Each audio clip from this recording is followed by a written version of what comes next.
Hello learners, ये video में हम सेल रेफरेंसिंग का कॉन्सेप्ट देखेंगे। ये सेल रेफरेंसिंग का कॉन्सेप्ट जो है वो बहुत ही यूजफुल होता है, क्योंकि हम जब भी एक फॉर्मूला को अलग अलग जगह पे यूज करना चाहते हैं तो उस टाइम पे ये रेफरेंसिंग का ध्यान रखना बहुत ही जरूरी होता है। तो ये रेफरेंसिंग क्या है और इसके टाइप क्या है, तो वो आज हम ये वीडियो में देखेंगे।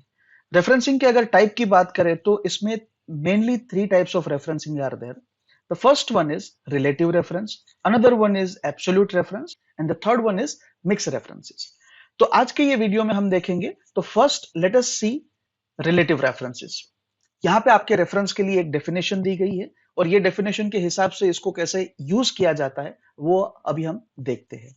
तो हमारे पास ये डेटा है order date, units, unit cost, and यहाँ पे मुझे टोटल चाहिए, यानी ये unit multiply by unit cost, ये मुझे टोटल वैल्यू चाहिए ताकि मुझे पता चले कि ये ऑर्डर की टोटल वैल्यू कितनी है। तो हम क्या करेंगे, यहाँ पे एक फॉर्मूला रखेंगे इज इक्वल टू, देन दो बार मैंने लेफ्ट एरो प्रेस किया टू सिलेक्ट द यूनिट्स, और उसके बाद मैंने मल्टीप्लाई का जो सिंबल है वो यूज किया शिफ्ट 8 प्रेस करके, और फिर से मैंने एक बार लेफ्ट एरो प्रेस किया ताकि मैं यूनिट कॉस्ट को सिलेक्ट कर सकूं। अभी मैं क्या करूंगा, आई विल प्रेस एंटर। जैसे ही मैंने एंटर प्रेस किया इसने इसका मल्टीप्लिकेशन करके मुझे आंसर दे दिया। अभी मुझे यही फॉर्मूला अगर बाकी सारे ऑर्डर्स के लिए चाहिए तो मैं क्या करूंगा, there are number of ways we can do. One, we can do copy and paste, another thing is यहाँ पे ये ड्रैगिंग वाला जो ऑप्शन है उसको भी हम यूज कर सकते हैं। तो जैसे यहाँ पे मैंने इसको यूज किया तो इसने क्या किया, हर एक ऑर्डर के लिए टोटल वैल्यू इसने फाइंड कर दी। कैसे फाइंड की, तो जो ऑर्डर की जो यूनिट्स है प्लस यूनिट कॉस्ट है, ये दोनों का मल्टीप्लाई करके इसने यहाँ पे हमें आंसर दे दिया। अभी एक्सेल को कैसे पता चला कि मुझे अभी ये सेल को यूज करना है, तो एक्सेल में बाय डिफॉल्ट रिलेटिव रेफरेंस है वो यूज होता है। रिलेटिव रेफरेंस यानी क्या, so let us try to understand that. For example यहाँ पे मेरे पास कुछ सेल्स है, यहाँ पे मेरी यूनिट्स है, यहाँ पे मेरी यूनिट कॉस्ट है, और यहाँ पे मेरा टोटल है। आप ऐसा समझिए कि this is A, B and C, and here it is 1 2 3, likewise it is there. जब हम यहाँ पे फॉर्मूला रखते हैं कि A1 multiply by B1, that means ये यूनिट है, फॉर एग्जांपल यहाँ पे 5 है और यूनिट कॉस्ट है वो लेट्स से 50 है, then it will give you the answer as 250। Okay, now when we drag this formula or when we copy this formula, at that time it will by default use relative reference. Now how it is calculating कि यही cell को अभी जब मैं इसको यहाँ पे नीचे कॉपी करता हूं उस टाइम पे यही दो सेल को यूज करना है, वो उसको कैसे पता चलेगा। तो ये क्या करता है कि अभी का जो हमारा करंट लोकेशन क्या है, तो बोला C1। ओके, C1 में हमने क्या क्या यूज किया है, A1 एंड B1। तो ये A1 और B1 उसका लोकेशन C1 से कितना दूरी पे है और कौन से डायरेक्शन पे है। तो यहाँ पे अगर आप देखें तो ये जो C1 है उसके लेफ्ट साइड पे अगर आप एक कदम चलते हो तो आपको B1 मिल जाता है, अगर 2 कदम चलते हो तो आपको A1 मिल जाता है। तो ये क्या याद रखता है कि मुझे लेफ्ट साइड ये A1 को लेना है तो मुझे 2 कदम चलना पड़ेगा, ये B1 को चाहिए तो मुझे लेफ्ट साइड एक कदम चलना पड़ेगा। तो ये इस तरीके से याद रखता है। अभी मैं जैसे ही यहाँ पे कॉपी पेस्ट करता हूं तो ये बाय डिफॉल्ट क्या करता है, A2 मल्टीप्लाई बाय B2, और यहाँ पे लेट्स से ये 3 है और यहाँ पे इसका 60 है, तो ये इसका 180 आंसर आपको देगा। सो लाइकवाइज वो चलते रहेगा, और जैसे ही आप यहाँ पे जैसे आप ये इसको कॉपी करते जाएंगे वो अपने लेफ्ट साइड वाले जो दो सेल है वो एड्रेस इसका मल्टीप्लीकेशन करके आपको यहाँ पे दे देगा। So it is called relative reference, यानी इसके रिलेटिव ये रेफरेंसेस है वो पकड़ता है, यानी हमारी जो फॉर्मूला है उसके रिलेटिव जो सेल का एड्रेस है उसको पकड़ता है। सो that is called relative reference. यहाँ पे सेम फंडा यूज करके इसने हमें सही आंसर्स दे दिए। तो that is the concept of relative reference, और एक्सेल में बाय डिफॉल्ट यही यूज होता है। अभी हम समझते हैं what do we mean by the absolute reference. So as usual यहाँ पे डेफिनेशन दी गई है और हम ये डेफिनेशन को यहाँ पे देखेंगे कैसे काम करती है। जैसे यहाँ पे मेरा सेम डेटा है, बट यहाँ पे मैंने एक कॉलम ऐड कर दिया जीएसटी का।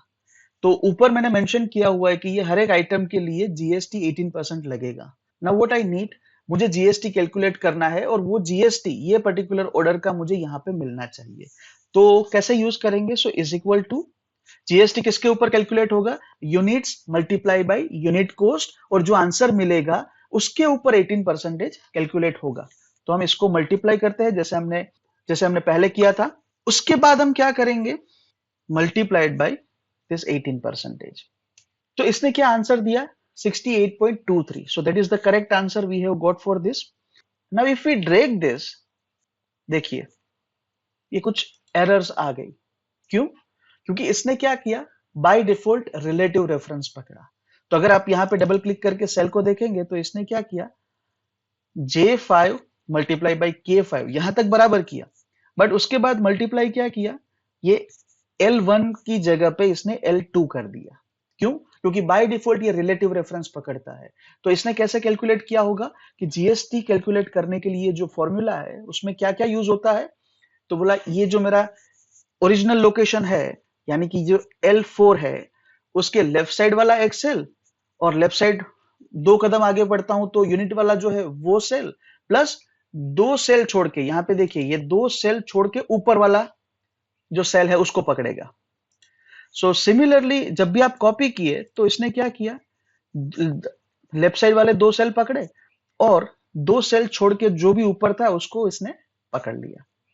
So it is giving you the wrong answer. अभी हमें एक्चुअली क्या चाहिए कि ये जो यूनिट एंड यूनिट कॉस्ट है वो तो रिलेटिव रेफरेंस पकड़ने चाहिए, मतलब वो मूव होने चाहिए, लेकिन ये 18% वाला तो फिक्स है, तो उसको हमें फ्रीज करना पड़ेगा। अभी फ्रीज कैसे करते हैं? तो यहाँ पे डेफिनेशन में एक शॉर्टकट लिखा है, there is a shortcut key to lock the cell और cell ranges, that is F4। तो जब भी हम फॉर्मूला को यूज करते हैं उस टाइम पे अगर हम F4 का यूज करते हैं, सो जब भी हम ये फॉर्मूला को यूज करते हैं उस टाइम पे जो भी सेल को हमें लॉक करना है तो उसके लिए हम F4 प्रेस कर सकते हैं। जैसे यही फॉर्मूला मैं फिर से लगाता हूं इसको डिलीट करके। So is equal to this multiply by this and multiply by this 18%.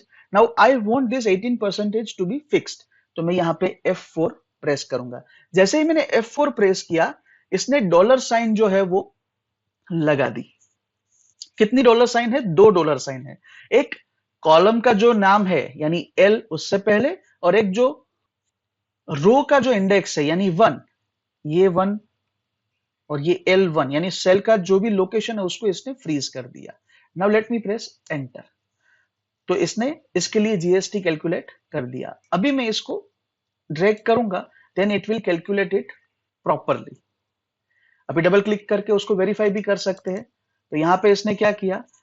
J5 multiply by K5, तो यहाँ पे सेकेंड ऑर्डर पे आ गया, बट इसने जो जीएसटी वाला सेल है उसको फिक्स रखा, यानी 18% ही वो ले रहा है। सिमिलरली आप दूसरे में देख सकते हैं, J6 into K6 into L1। Why? Because we have freeze that cell. उसको हमने फ्रीज कर दिया। कैसे?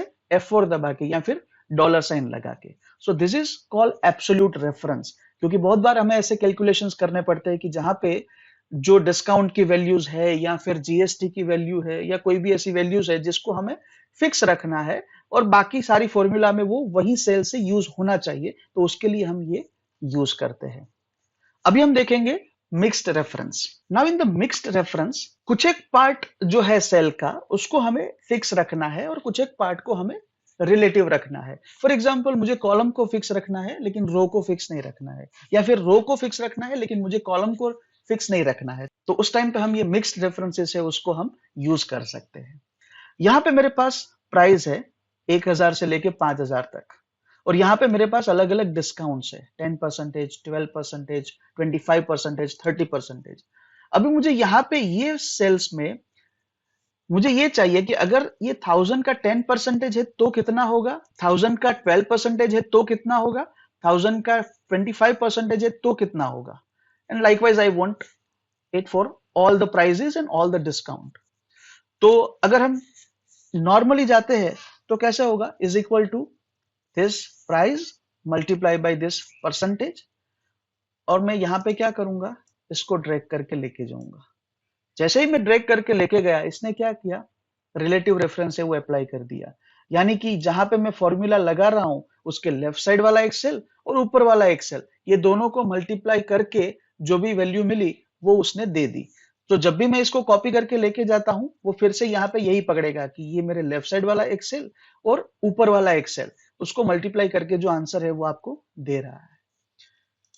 बट हमें क्या करना है, हमें ये चाहिए कि ये जो 1000 है that is suppose to be fixed, यानी ये 1000 जो है वो फिक्स रहना चाहिए, लेकिन ये जो 10% है वो मूव होना चाहिए, यानी 10 से लेके 12, 12 से लेके 25 उस तरीके से होना चाहिए। तो हम यहाँ पे क्या करेंगे, ये जो 1000 है उसको हम F4 प्रेस करेंगे। तो जैसे ही मैंने F4 प्रेस किया और फिर अभी मैं ड्रैग करता हूं तो इसने अभी हमें सही आंसर दे दिया। ओके, अभी हम नीचे की साइड भी फॉर्मूला को ड्रैग कर सकते हैं। So let us try that.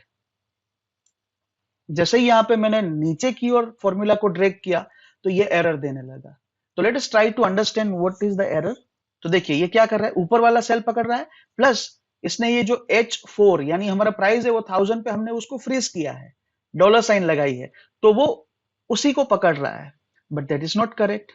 तो हमें यहाँ पे क्या चाहिए, so we want to fix this column, यानी H कॉलम जो है वो फिक्स होना चाहिए। लेकिन जब इसको मैं नीचे की तरफ ड्रैग करूं तो उस टाइम पे मेरा जो ये रिलेटिव रेफरेंस है वो काम करना चाहिए। तो उसको कैसे कर सकते हैं, so let us go to the cell और यहां पे मैं फिर से एक बार F4 दबाता हूं। तो देखिए इसने क्या किया, ये 4 नंबर जो है उसको लॉक कर दिया, यानी ये 4 नंबर की जो रो इंडेक्स है उसको लॉक कर दिया। तो ये हमारे काम का नहीं है। कैसे, लेट अस ट्राई दैट। अभी मैं इसको ड्रैग करता हूं तो ये क्या कर रहा है, देखिए ये यहां से इस साइड मूव होता है, तो वो हमारे काम का नहीं है। तो अगेन मैं वहां पे जाऊंगा और फिर से F4 दबाऊंगा। तो इसने अभी क्या किया, डॉलर साइन H से पहले लगाया, H से पहले डॉलर, यानी H का जो कॉलम है दैट इज फिक्स नाउ। अभी इसको देखते हैं ये काम करता है कि नहीं करता है। Yes, it is working if we drag this side. अभी इसको हम इस साइड भी ड्रैग करके ट्राई करते हैं। इस साइड काम कर रहा है, ये वाला काम कर गया, लेकिन ये जो डिस्काउंट वाला है वो अभी भी मूव हो रहा है। तो उसके लिए हम क्या करेंगे, so we will go there और यहां पे मुझे क्या फ्रीज करना है, ये 3 नंबर का सेल है ना, तो ये मैंने यूज किया। अभी मैं इसको ड्रैग करता हूं तो ये मुझे करेक्ट आंसर देगा, और अभी मैं ये चारों को पकड़ के इस साइड भी ड्रैग करूंगा, then it will give you the correct answer. So यहां पे देखिए हमने क्या किया, हमने ये जो प्राइस है उसमें हमने कॉलम को फिक्स किया और जो डिस्काउंट है उसमें हमने रो को फिक्स किया, ताकि हम उसको रिलेटिव एंड एब्सोल्यूट के कॉम्बिनेशन में यानी मिक्स्ड रेफरेंसेस के तौर पे इसको यूज कर सके। बहुत बार हमें ऐसे कुछ मैट्रिक्स बनाने की जरूरत पड़ सकती है, तो उस टाइम पे ये मिक्स्ड रेफरेंसेस जो है वो हमारे काम आ सकते हैं। So why are you waiting for, let us practice this, क्योंकि ये बहुत ही इंपॉर्टेंट चीज है। आप प्रैक्टिस करेंगे तो आइडिया ज्यादा क्लियर होगा। Thank you so much.